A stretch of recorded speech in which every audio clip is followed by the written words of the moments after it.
다시 살리시는 하나님만 의지하여 살아가라. 이런 제목입니다. 오직 죽은 자를 다시 살리시는 하나님만 의지하여 살아가라. 우리가 믿는 기독교 신앙의 핵심은 예수 그리스도의 십자가 사건과 부활 사건입니다. 십자가 사건으로 우리의 죄 문제를 해결해 주셨다면 부활 사건으로 그 죄가 만들어낸 사망의 문제를 해결해 주신 것입니다. 인생의 모든 문제의 뿌리가 죄라면 그 죄가 만들어낸 열매가 바로 사망이지요. 우리 주님이 십자가 위에서 내 모든 죄를 대신 지시고 죽으셔서 내 죄의 문제를 해결하시고 죽은 지 사흘 만에 다시 사셔서 그 사망 권세를 깨뜨리고 우리에게 부활의 소망을 주신 것입니다. 여러분, 단지 교리가 아닙니다. 이것은 사건입니다. 역사 속에 실제로 일어난 사건이지 주님을 따르는 사람들이 후대에 만든 교리가 아닙니다. 우리 주님 정말 사셨습니다. 십자가에서 죽은 지 사흘 만에 말씀하신 대로 다시 사신 것이지요. 말씀하신 대로 다시 사신 그 주님께서 때가 되면 우리들 다시 데리러 이 땅에 오실 것이고 그때 우리의 영혼과 우리의 몸도 다시 살게 될 것입니다. 그런데 오늘 우리의 문제는 우리 주님 다시 사셔서 지금 역사하고 계시는데 마치 여전히 무덤에 계신 것처럼 살 때가 너무나 많다. 물론 입으로 고백합니다. 살아계신 주 나의 참 소망이 되신다고. 그런데 인생에 어떤 심각한 문제만 만나기만 하면 마치 주님이 여전히 무덤에 계신 것처럼 끝없이 두려워하고 염려하고 근심하고. 여러분, 부활하신 주님을 만나야 됩니다. 그저 주님이 부활하셨다고 하는 교리 그 정도만 붙들고는 절대로 이 험한 나그네 인생길을 살아갈 수가 없습니다. 내 인생의 한순간에 인격과 인격이 딱 마주치는 것처럼 제대로 만나야 정말 믿는 사람처럼 하나님 살아계신 것을 믿는 사람처럼 이 세상을 견고하게 살게 되는 것이지요. 내 눈이 열려서 온 세상에 가득한 그분의 영광을 봐야 되는 것이고 내 귀가 열려서 지금도 말씀으로 찾아오시는 그분의 음성을 똑똑히 들어야 되는 것입니다. 성경을 보면 부활하신 주님을 인격적으로 개인적으로 만난 사람들은 하나같이 변화를 경험했습니다. 주님의 십자가에 달려 죽은 것을 보고 낙심하며 두려워하여 엠마오로 다시 돌아가던 두 제자가 그 길에서 부활하신 주님을 만나 다시 예루살렘으로 들어가서 우리 주님 다시 사셨다고 증거하기 시작했습니다. 예수 믿는 자들을 핍박하고 교회를 잔멸하던 사우잔 청년이 다메섹 도상에서 자신을 찾아오신 부활의 주님의 영광을 보고 사울아 사울아 네가 어찌 나를 핍박하느냐 주님의 음성을 들었을 때에 그의 인생이 사도 바울로 바뀌었습니다. 우리는 2000년 전에 죽으신 예수님을 단지 기념하며 사는 사람들이 아닙니다. 사망 권세를 깨고 다시 사신 부활의 주님을 오늘도 인격과 인격으로 만나고 느끼고 경험하며 살아가는 것이지요. 오늘 우리에게 주어진 요한복음 20장에는 부활하신 주님을 만난 사람들로 가득합니다. 주님을 너무나 사랑해서 안식 후 첫날 새벽 미명에 주님을 찾아간 마리아와 주님을 죽인 사람들이 자신들도 죽일까 봐 두려워하여 모처에 숨어 있었던 10명의 제자들과 그 자리에 없어서 부활하신 주님을 만나지 못하고 끝까지 의심했던 도마까지 이들 모두가 변했습니다.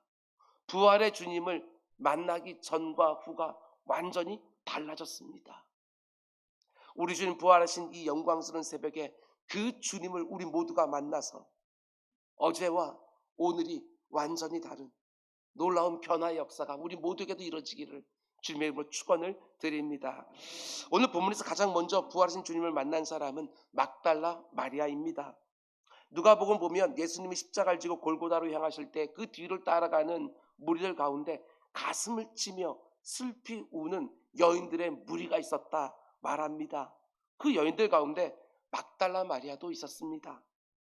예수님이 로마 군인들에게 채찍을 맞으며 십자가를 지고 골고다 언덕으로 힘겹게 올라가는 모습 보면서 그 누구보다도 많이 슬퍼했을 것입니다. 누구보다도 많이 예수님을 사랑했기 때문에. 예수님이 십자가에 돌아가신 이후에 아리마대 사람 요셉과 니고데모 그리고 몇몇 여인들이 십자가 위에서 주님의 시신을 내리고 피로 물든 주님의 몸을 닦고 세마포 옷을 입혀 장사를 지냅니다. 예수님이 오전 9시에 십자가 달려 오후 3시에 돌아가시게 되는데 이제 날이 저물기가 몇 시간 남지 않았기 때문에 날이 저물면 안식일이 시작되어 아무것도 할 수가 없기 때문에 이들은 예수님의 시신을 서둘러서 장사했습니다. 이때 막달라의 마음은 너무나 힘들고 슬프고 마음이 괴로웠을 것입니다.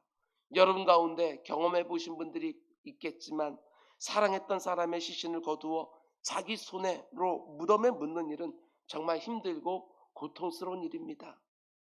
안식일이 끝나고 바로 그 다음날 새벽 이른 시간에 막달라 마리아가 다른 여인들과 함께 예수님의 무덤으로 찾아갑니다. 주님의 시신에 향료라도 발라드리고 싶은 마음에 그 새벽에 주님이 장사된 곳으로 찾아간 것이지요. 아마도 밤을 꼬박 샜을 것입니다. 안식일이 끝나고 움직일 수 있는 가장 이른 시간에 가장 빠른 걸음으로 마리아는 갔을 것입니다. 그런데 무덤에 도착했는데 어떻게 되어 있습니까? 무덤 문은 열려 있고 안에 들어가 봤더니 주님의 시신이 없는 빈 무덤입니다. 막달라 마리아는 누가 예수님의 시신을 옮겼다고 생각을 하고 주님 다시 사셨다고는 생각하지 못합니다. 너무 놀라서 제자들에게 곧바로 달려가지요. 우리 주님의 시신이 없어졌다고. 베드로와 몇 명의 제자들이 그 얘기를 듣고 놀라서 달려와 보니까 정말 무덤이 비어 있었습니다. 제자들이 놀라면서 다시 있었던 곳으로 돌아가지만 막달라 마리아는 그 자리를 떠날 수가 없습니다. 주님의 시신에 향유라도 좀 발라드리면 그 슬픈 마음이 조금이라도 위안이 될 줄 알았는데 주님의 시신까지 없어진 것이지요. 그 슬픈 마음에 무덤 앞에 울고 있을 때 어떤 일이 일어납니까? 부활하신 주님이 마리아에게 나타나십니다. 여자여 어찌하여 울며 누구를 찾고 있느냐? 주님을 알아보지 못합니다. 어두워서 혹은 슬픔에 잠겨서 혹은 주님일 거라고 조금도 생각하지 못해서 인지는 몰라도 그저 그것을 지키는 동산지기인 줄 알고 슬픔에 잠긴 목소리로 말합니다. 당신이 옮겼거든 어디에 두었는지 내게 이르소서. 그리하면 내가 가져가리이다. 그러자 부활하신 주님이 마리아에게 말씀하시지요. 예수께서 마리아야 하시거늘. 마리아는 그때 주님을 알아봅니다. 아, 내 사랑하는 주님이구나. 그분이 다시 사셨구나. 주님이 여자여 라고 부를 때는 알아보지 못했습니다. 그런데 마리아야 라고 부를 때 주님을 알아본 것이지요. 이게 바로 살아계신 주님을 인격적으로 만나는 것입니다. 내 이름을 부르시는 예수님을 내가 개인적으로 만나는 것이지요. 요한복음 10장에서 우리 주님 이렇게 말씀하셨습니다. 양은 그의 음성을 듣나니 그가 자기 양의 이름을 각각 불러 인도하여 내느니라. 각각 불러 인도하여 내시는 것이지요. 부활하셔서 지금도 살아서 나를 찾아오시는 주님이 그 택한 백성들을 각각 불러주시는 거예요. 그게 바로 인격적으로 개인적으로 만나는 것이지요. 오늘 이 새벽에도 오재호 목사야 하고 부르는 한민수 권사야, 정준을 장로야, 문창호 장로야, 박성용 집사야 하고 개인적으로 내 이름을 부르는 주님을 인격적으로 만나야 이 부활은 내 영혼이 사는 것이지요. 우리 주님이 다시 사셨다고 하는 그 교리 붙잡고 내 영혼이 살 수가 없습니다. 그 주님을, 내 이름을 각각 불러주시는 그 주님을 개인적으로 만나야 그 가운데 속에 죽었던 내가 다시 살게 되는 역사가 있는 것이지요. 언제 죽었는지 모르게 바짝 말라버린 해골과 같은 내 인생이 다시 주님의 음성을 듣고 주의 군사로 일어서게 되는 것입니다. 마리아가 자신을 부르는 예수님을 만나자 슬픔이 변하여 기쁨이 되었습니다. 누구든지 살아계신 주님을 인격적으로 만나면 슬픔을 이겨내고 고난 가운데에도 기쁨을 노래하게 되는 것입니다. 우리 주님이 슬피 울고 있는 막달라 마리아에게 이렇게 말씀합니다. 여자여 어찌하여 우느냐. 여자여 어찌하여 우느냐. 오늘 이 예배에 와 있지만 혹시 그 마음에 울음이 있는 분들이 계십니까? 사랑하는 사람이 병들어서 재정적으로 너무나도 어려워서 깨어진 관계 때문에 슬픔이 가득하신 분이 혹시 이 자리에 있습니까? 오늘 이 새벽 부활하신 우리 주님이 이렇게 물으십니다. 내 사랑하는 자여 어찌하여 우느냐. 그리고 주님은 이내 내 이름을 불러주실 것입니다. 울지 마라. 내가 네 곁에 있지 않느냐. 오늘 이 부활의 아침에 모든 슬픔의 근원이 되는 사망 권세를 깨뜨리고 다시 사신 주님을 만나고 내 영혼의 기쁨이 부활하는 새벽이 되기를 주님으로 축원을 드립니다. 그리고 두 번째로 오늘 본문에 등장하는 사람들은 10명의 제자들입니다. 19절 말씀 보면 이날 곧 안식 후 첫날 저녁 때에 새벽에 막달라 마리아를 만나신 주님께서 그날 저녁 제자들을 찾아가십니다. 그 제자들이 유대인들을 두려워하여 모인 곳에 문들을 닫았더니 예수께서 오사 가운데 서서 이르시되 너에게 평강이 있을지어다. 10명의 제자들은 예수님이 십자가에 죽으시는 것을 보고 자기들 역시 주님처럼 죽을 수 있다고 하는 그 두려움 때문에 문을 굳게 걸어 잠그고 숨어 있었습니다. 그런데 그때 부활하신 예수님이 찾아오셔서 말씀하시는 것이지요. 너희에게 평강이 있을지어다.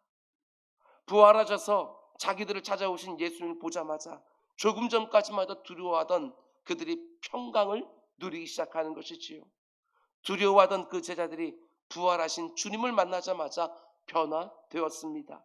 더 이상 유대인들을 두려워하지 않습니다.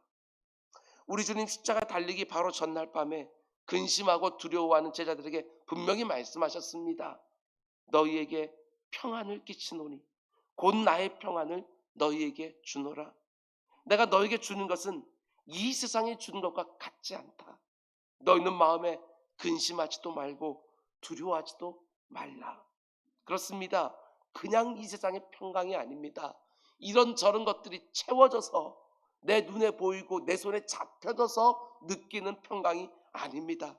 사망 권세를 깨뜨리고 다시 사신 주님 안에 있는 평강, 그 평강이 내 안으로 들어오면 근심과 두려움이 사라질 수밖에 없는 것이지요. 오늘날 얼마나 많은 근심거리, 두려움거리가 있는지 모릅니다. 지금 당장에 그렇게 큰 문제와 어려움이 없다고 할지라도 언제 어떻게 어디서 올지 모르는 불행 때문에 늘 근심하고 두려워하며 사는 인생살이입니다. 그러나 부활 신앙이 있으면 그 어떤 근심도 두려움이 없습니다. 죽어도 다시 사는 이 부활 신앙 말입니다.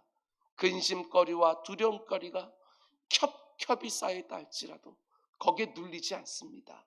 오히려 나 두려움 없다고, 내 주님 늘 내 곁에 계신다고 평강을 말할 수 있는 것이지요. 혹시 요즘 이런저런 근심과 두려움에 눌려있는 분이 계십니까? 내 이름을 부르며 찾아오시는 부활의 주님을 인격적으로 개인적으로 만나는 은혜가 있기를 원합니다. 내 사랑하는 아무개야, 너에게 나의 평강을 주리니 마음에 근심하지도 말고 두려워하지 마라. 오늘 여러분뿐만 아니라 여러분이 사랑하는 사람들에게도 이 부활의 평강, 아직까지 인격적으로 주님을 만나지 못한 우리 자녀들에게도, 정말 앞으로의 진로를 놓고 두려워하는 우리 청년들과 다음 세대에게도 주님의 이 평강이 임하는 복된 날이 되기를 주님의 이름으로 축원드립니다. 그럼 이제 마지막으로 부활하신 주님 만나준 사람은 도마라고 불리는 사람이지요. 우리가 소위 의심 많은 제자, 도마 이렇게 부르는 제자입니다. 도마는 10명의 제자들이 부활하신 주님을 만났을 때 그 자리에 없었습니다. 그래서 도마만 부활하신 주님을 못 만난 것이지요. 그가 숙소로 돌아오자마자 다른 제자들이 이구동성으로 흥분하여 외칩니다. 우리가 주를 보았노라. 그러자 도마가 어떻게 말합니까? 25절, 내가 그의 손에 못자국을 보며 내 손가락을 그 못자국에 넣으며 내 손을 그 옆구리에 넣어보지 않고는 믿지 아니하겠노라. 내가 직접 그 못자국에 손을 넣어봐야 주님이 다시 살아나셨던 것을 믿겠다. 다시 사신 주님을 만난 제자들의 말을 의심하는 것입니다. 우리 주님이 십자가 달리시기 전에 그렇게 여러 번 내가 다시 살 거라고 말씀해 주셨는데도 어떻게 그런 일이 일어날 수 없다고, 그건 불가능하다고 의심하느냐. 혹시 여러분 가운데 10년, 20년 교회를 다녀서 교회 생활을 어떻게 하는지 너무너무 익숙하지만, 종교의 형식은 너무너무 익숙하지만 여전히 우리 주님 다시 사신 거 믿지 못하는 분이 계십니까? 기독교에 대해서, 성경에 대해서 이런저런 지식은 있지만 그 기독교가 말하고 성경이 말하고 있는 모든 것에 대한 분명한 확신은 없고, 한때 예수님을 잘 믿는다고 생각을 했지만 인생에 이런저런 어려움을 만나서 주님 살아계시는 게 맞나? 그 주님이 나를 사랑하시는 것이 맞나? 주님의 살아계심에, 나를 사랑하심에 의심하는 분들이 혹 계십니까? 내가 교리적으로 예수님을 알고 있고, 내가 지식적으로 십자가에서 이루어진 구원 사건과 부활의 승리를 알고 있다는 것만 가지고는 견고한 신앙이 될 수 없습니다. 조금만 예기치 못한 문제를 만나도 금방금방 흔들릴 수밖에 없습니다. 주님 살아계신다는 걸 정말 믿는다면 다르게 살 수밖에 없습니다. 다시 사셔서 나를 찾아오시는 주님을 내가 인격적으로 만나고, 그 죽은 상태로 그냥 머물러 있는 것이 아니라 그 주님을 인격적으로 내가 만나고 내 삶을 다시 점검하며 이것이 살아있는 하나님을 믿는 모습이 정말 맞나 점검해보고, 그 가운데 주님 앞에 부족한 것이 있으면 채워지기를 사모하고, 돌이킬 것들이 있으면 나에게 돌이킬 수 있는 의지를 달라고 간구하고, 그 모든 사망 기운에 사로잡혀서 그 가운데 속에 주님 원치 않는 모습감이 있다고 한다면 회개하며 떨쳐버리고 다시 새로워지는 놀라운 역사, 교리 붙드는 것이 아니라 생명 붙들고 살아가는 우리 모두가 되기를 주님의 이름으로 축원드립니다. 우리 주님이 제자들이 모이는 곳으로 다시 찾아오셨습니다. 누구를 위해서? 오직 의심하고 있는 도마 한 사람을 위해서. 오늘도 그 주님은 한 사람을 위해서도 우리의 예배 가운데 찾아오실 것입니다. 오늘 이 예배 가운데 속에 누군지는 몰라도 우리 주님 한 사람을 위해서 이 자리에 오셔서 만져보고 믿으라고 말씀해 주실 것입니다. 우리 주님 말씀하시지요. 네 손가락을 이리 내밀어 내 손을 보고 네 손을 내밀어 내 옆구리에 넣어보라. 그리하여 믿음 없는 자가 되지 말고 믿는 자가 되라. 본문이 말해주지 않기 때문에 실제로 주님의 못 자국난 손과 창에 찔린 옆구리를 만졌는지는 모르겠습니다. 그러나 도마는 부활하신 주님 만나고 고백합니다. 도마가 대답하여 이르되 나의 주님이시오 나의 하나님이시니이다. 아무리 믿고 싶어도 안 믿어집니까? 그저 안 믿어진다고 딱 제쳐놓지 마시고 사모하시기 바랍니다. 나도 주님 만나기 원한다고, 나도 나를 찾아오셔서 내 이름을 불러주시는 주님을 체험하고 싶다고. 우리 주님 분명히 찾아와 주십니다. 찾아오셔서 믿음과 확신을 허락해 주실 것입니다. 말씀 맺겠습니다. 우리가 이 땅을 살아가는 동안 큰 슬픔에 빠질 때가 있습니다. 모든 소망이 다 사라진 것처럼 빈무덤 앞에서 울 때도 있습니다. 그러나 우리 주님 절대로 가만히 내버려 두지 않으십니다. 찾아오셔서 말씀하시는 것이지요. 내 사랑하는 자여 어찌하여 우느냐? 네 곁에 내가 이렇게 서 있는데 네가 왜 우느냐? 우리가 살아가는 동안 때로는 질병의 문제로, 때로는 재정적인 문제로, 때로는 관계의 문제로, 또 어떻게 될지 모르는 미래의 문제로 근심하고 두려워할 때도 있습니다. 그러나 우리 주님 말씀의 자리, 기도의 자리에 또 찾아오십니다. 내 사랑하는 자여 내가 이렇게 살아서 너와 함께하고 있는데 왜 두려워하느냐? 너에게 나의 평안이 있기를 원한다. 요즘 예기치 못한 어떤 문제나 어려움을 만나서 우리 주님의 살아계심에 대하여, 나를 향한 주님의 사랑에 대하여, 혹은 신앙생활에 대하여 믿음이 흔들리고 있는 분이 계십니까? 우리 주님 찾아오십니다. 분명하게 말씀해 주십니다. 사랑하는 자여 믿음 없는 자가 되지 말고 믿는 자가 되라. 사도 바울은 고린도후서 1장에서 이렇게 감격스러운 간증을 합니다. 형제들아, 우리가 아시아에서 당한 환난을 너희가 모르기를 원하지 아니하노니 힘에 겹도록 심한 고난, 힘에 겹도록 심한 고난을 당하여 살소망까지 끊어지고, 우리는 우리 자신이 사형 선고를 받은 줄 알았으니 바울과 같은 사람에게도 이런 경험이 있습니다. 그러나 우리는 우리가 사형 선고를 받은 줄 알았으니 이는 우리로 자기를 의지하지 말고 오직 죽은 자를 다시 살리시는 하나님만 의지하게 하십니다. 그가 이같이 큰 사망에서 우리를 건지셨고 또 건지실 것이며 이후에도 건지시기를 그에게 바라노라. 아멘. 여러분 가운데 너무나 큰 환난을 당해서 힘에 겹도록 심한 고난 중에 있는 분이 계십니까?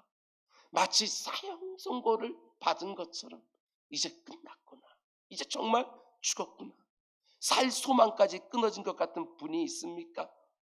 사도 바울은 힘있게 말합니다. 네 자신 의지하지 마라. 네 자신을 의지하니까 그렇게 낭망하는 거 아니냐. 오직 죽은 자를 다시 살리는 하나님만 딱 믿고 그분만 의지해라. 예수 그리스도를 사망에서 살리신 하나님이, 우리를 큰 사망에서 살리신 하나님이 너희도 살리시리라.